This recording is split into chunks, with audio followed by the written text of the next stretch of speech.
think we started, and for you, the year started rather well, in the sense that last week we managed to adopt the screening report on the first cluster, and we presented it last Friday to the Council. So now it is in the hands of the Member States to make the next steps, but we have suggested that we open this cluster for the negotiations in spring. So on that good note, let's see what we are going to be able to do for the second cluster on the internal market. We have already discussed a few chapters still in the end of November, December. And this week we have Chapter 8, competition on the agenda. Internal markets, we don't want it to be distorted, and that means that we want to make sure that there are no hidden barriers in national legislation protecting their own industries. But of course, with money you can also distort competition, so if you provide state aid to your national companies in an unfair manner, that we don't like to see. But it is not only the states, it's also the companies who can distort the internal market. If companies in Moldova decide that they make it very difficult for new companies to enter the market, in particular if they come from member states, and those companies who make these dealings have a problem as well. And we look forward to hear what you do already today about the state aid you provide and what you do against companies who, in our view, then misbehave. Christina, you know the drill. I mean, it will be you these 3 days who are going to do most of the talking. I have, and we are going to ask the questions. I have 2 questions at the start. The first one is whether you accept the acquis in this chapter or whether you're seeking transitional arrangements. And the second one is whether you see an interest for accelerated integration in this chapter. I've said enough. I'm happy that Diana is here with us. Diana, can I pass the floor to you? Yes, of course. Good morning. Good morning on this Monday, which is after, as Mark said, another important milestone with the Cluster 1 screening report being presented to the Council. Mark said it all, but I couldn't stop myself from repeating this because I think it also shows how the screening is going forward, how the calendar really is being observed by all the institutions, and that we jointly were able to present this extremely important piece of paper. Very comprehensive document. So today, turning to today's meeting, first of all, of course, huge welcome to Deputy Prime Minister of the delegation, Madam Ambassador, colleagues here in the room and also online that will join us for this very complex meeting. And of course, I welcome colleagues from DG Competition who will be the most important here today. And from my side, I just would like to recall, of course, that the chapter, like all others, was very much analyzed in our 2024 enlargement report. And just to recall that the enlargement report stated that Moldova has some level of preparation in competition policy, and also just to recall that enlargement report pointed that more can be made, more progress can be made because progress was on limited level. And the most important also to note is that there were major milestones achieved already, so I think that's very important to underline here.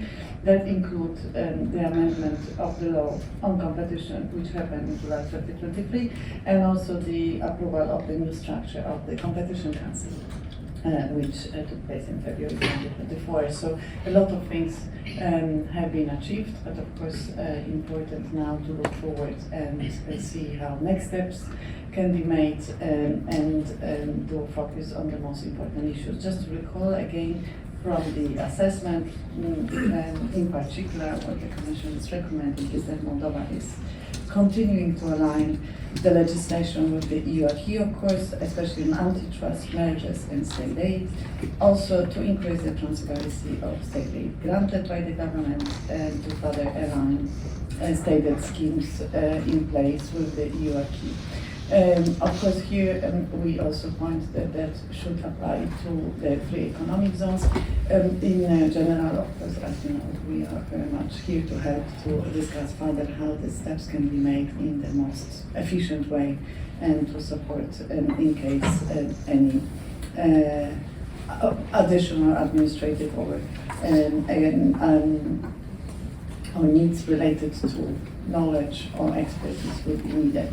Especially this is important because of course we would welcome that Moldova continue to strengthen the administrative and institutional capacity of all its institutions, of course, and as the enlargement process is inevitably extremely demanding. But here, as we are talking to about the competition policy, we would of course welcome strengthening of the competition council further, and we of course, as I mentioned, stand ready to provide, like always, assistance when needed. With this, I think I will pass the floor to colleagues who are experts in this field and will elaborate on this further, and we very much welcome the joint cooperation and work together, and also would like to thank you that you have provided us with all the materials earlier that we could study as well, which definitely will help us to go forward in this day. Thank you very much. Thank you very much, Diana. Maria, can I pass the floor to you for the DG responsible for competition in our Commission Services, DG Competition? Maria. Thank you very much, dear Deputy Prime Minister, dear Deputy Prime Minister, dear State Secretary, dear Ambassador, dear President of the Competition Council and Council Chair, colleagues. Thank you very much to the colleagues of MIA for giving me the opportunity to address you at the beginning of this bilateral screening meeting on the competition and state aid acquis. We have in the horizon the full integration of Moldova in the EU internal market, and you know that screening is an indispensable step within this enlargement process. In the current context of evolving global markets and trends, the EU single market continues to be an opportunity for economic prosperity, for consumer choice and benefits to our citizens and businesses. But this only works if a level playing field is ensured. And one tool for this is competition law and policy. And this deserves well the 3 days that you are going to spend with us. So as it stands today, enforcement relies, in an elaborate system of instruments, of rules and mechanisms that have been evolving through time to ensure that companies compete on the merits with opportunities that are not distorted by unlawful state aid, as the chair was mentioning. And that is why this chapter 8 on competition is so relevant in the EU accession negotiations. And you see the deployment of services at our side, and also how many you are at your side. So there is a choreography and an engagement that brings us all here today. While we often focus on the role of central actors such as the Competition Council of Moldova to advance in the accession track, the reality is that all stakeholders must contribute. So in some instances, it is about the adoption of new legislation, which was mentioned already, for instance, to enable the Competition Council to fulfill its role as an independent institution equipped with budgetary and financial resources. It is the government and the legislative powers commitment that is crucial, but also other competent institutions and courts, because in the end, all parties need to be aware of the rules and abide by the rules, and it is economic operators, but also state aid grantors, policy makers, and the general public. So let me acknowledge, as my colleague has done, the efforts already undertaken and the good cooperation that we have managed to build at technical level. Together with Alexei Gertescu, I was present at the Competition Regional Organizations event in Bucharest that brings together the competition authorities of 10 member states and our colleagues from Moldova and Ukraine. And this forum is a good example of a platform for exchange of competition matters that we hope is going to provide additional technical support from an enforcement perspective. So today we mark the start of a process. The screening exercise is not a goal in itself, but it is a milestone in the complex process of EU negotiations. And today we will exchange information to understand where Moldova stands in terms of approximation of all its competition rules with the EU acquis. And the purpose is to map the immediate, the medium and the longer term action path that needs to be undertaken, including key reforms. To give us all a solid basis for the future, it is our responsibility to be detailed, to be thorough, to be critical, and to be demanding in a comprehensive and systematic joint effort to secure progress. That will allow us as much time as possible to plan, to design, to implement, and to run the reforms, in order to ensure that Moldova is ready to join the EU and that its economy and undertakings are prepared to compete on it. On our side, be assured that we are committed to contribute our expertise in all the competition instruments and to assist you in preparing for accession. And with this, I just want to wish all the success for this critical case. Thank you very much, Maria. Thank you very much for reminding all of us indeed that we do this for you, to help you on your road to accession, even if at times we may be a bit critical, but that is only to be helpful. Christina, can I pass the floor to you for Moldova? Thank you very much, Mark. Dear colleagues, it's great to be back in Brussels again, even if it's for the first time this year. We all know indeed the drill. I'm very delighted to be here with colleagues both in person and online. From Chapter 8, first of all, colleagues from the Competition Council who are in the lead for this chapter, but also colleagues from the Ministry for Economic Development and Digitalization, and a few more institutions that worked hard on preparing the screening session for today. Aligning our competition policy with EU practices we know is crucial for our EU membership aspirations.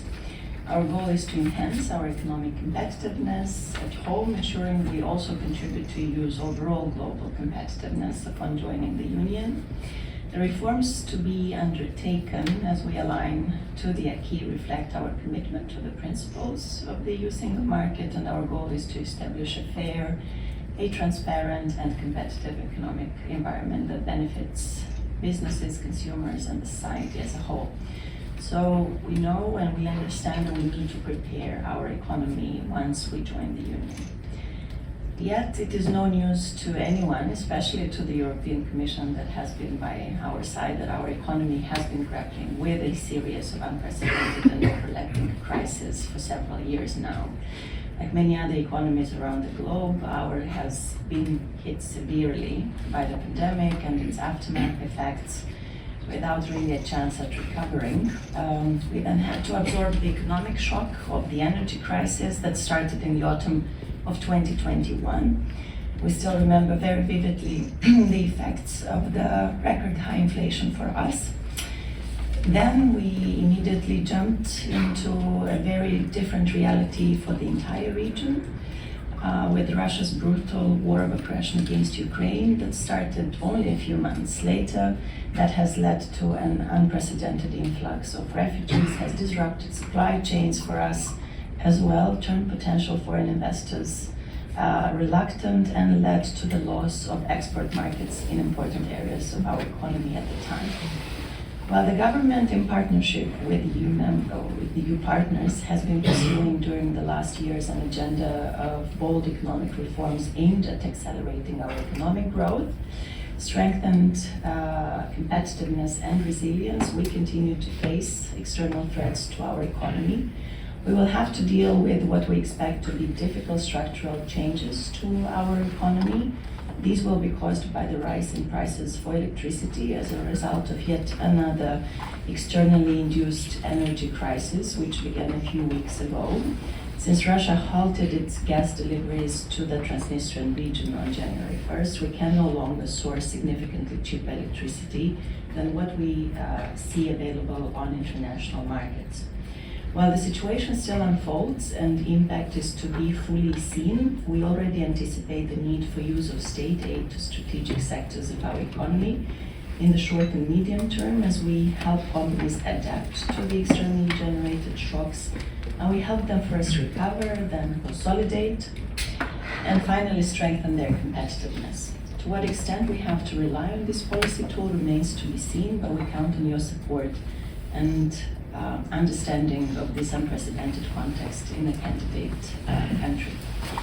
But I would also like to be positive about the reforms that we have started and we will continue as we move closer to our date of accession. We have established a functional competition authority with the powers to investigate anti-competitive practices, oversee merger control and enforce state aid rules, operating under principles aligned with EU norms and organized based on a model existing in many EU member states. Our Competition Council has built a solid foundation for enforcing relevant EU rules on competition and state aid.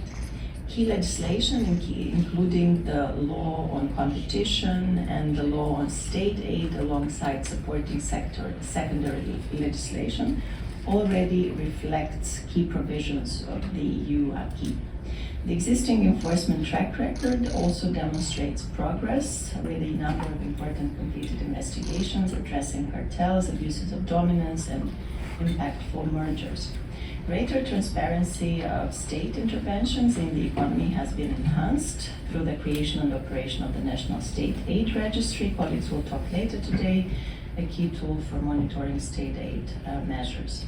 Some of the recent legislative updates in competition and state aid includes rules on settlement procedures and competition investigations, a new de minimis aid regulation, a new procedural regulation on state aid, and a methodology for calculating reference and discount rates for state aid. The adoption of a new merger regulation, which includes simplified notification procedures, is nearing completion, and colleagues will also talk more about it during the next days. Recently, we have also been working to address the Commission's recommendations by further aligning our legislative framework on competition and state aid with EU rules. Our efforts in this regard included further adjustment of the legislation regulating economic activity in free economic zones and related state aid measures, and strengthening of institutional capacities of the Council. The Council has undergone restructuring based on recommendations from the 2023 peer review aimed at improving efficiency and resource management. Additionally, last year a twinning project was launched in partnership with competition authorities from Romania, Lithuania, and Poland.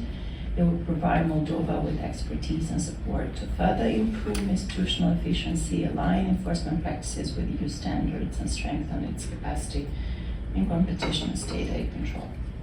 Enhancing the capacity of the Council remains for us a key focus, with ongoing efforts to develop expertise, strengthen enforcement practices, and improve the efficiency of its operations. Of course, a number of challenges remain, and colleagues will refer to them today. I will briefly talk about the limited qualified human resources, which remains to be a problem. We're still facing high staff turnover and have insufficiently trained and experienced colleagues at the Competition Council. There are also limited capacities to identify and investigate relevant infringements in the market, and we also lack the necessary technical equipment, including IT software and equipment such as forensic tools used in dawn raids, analytical tools for evidence analysis, and so on. Finally, there is also an insufficient understanding and awareness among companies, civil society, public authorities, and other stakeholders regarding the relevant provisions of competition law and enforcement mechanisms, and we hope to work together throughout the next years to enhance that understanding and that awareness. When it comes to the extent of approximation, in the preparatory work for this meeting, we have assessed, according to the agenda, 161 EU acts, including the provisions of the treaties. As of now, we are fully aligned with one act. 51 acts are partially implemented, and we still have to align our current legal framework with 109 acts. We'll go through all of them, as I understand, so we'll see whether our assessment is correct.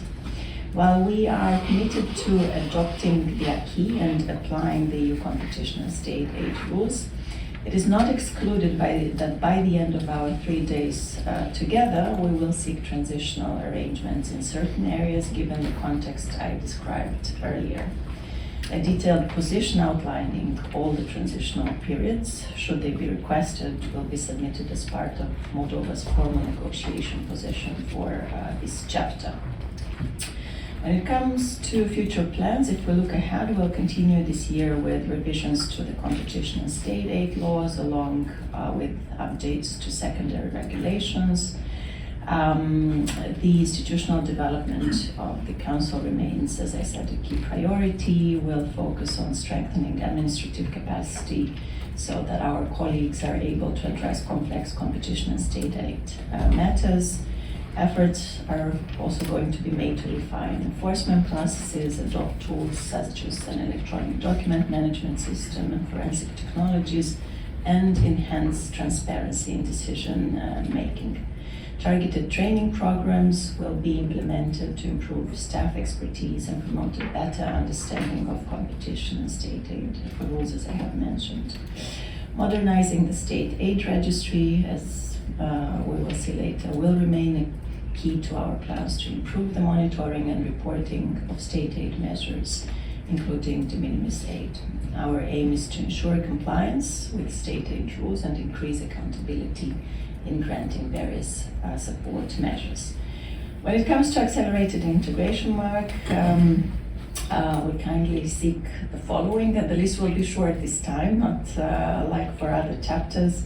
Our colleagues would like to participate in selected activities of the European Competition Network that do not involve the exchange of confidential information between authorities, enabling collaboration and knowledge sharing with the Commission and national competition authorities of member states. I'd like to also request access to DG Comp's e-State Aid Wiki, a platform to gain insights and resources for improving state aid control practices.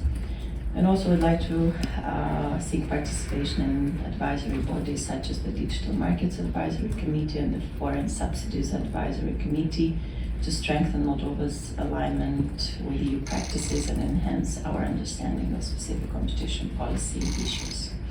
To conclude, we have made progress, but we recognize the need to address remaining challenges and to further refine our legislation and enforcement practices.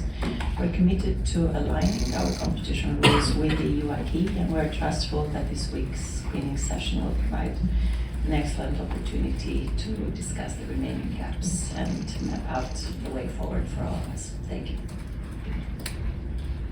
Thank you very much, Christina, for the overview where you stand in this chapter and the challenges which you presently face. And let's see at the end of the 3 days whether indeed there would be a need to seek transitional arrangements or possibly not.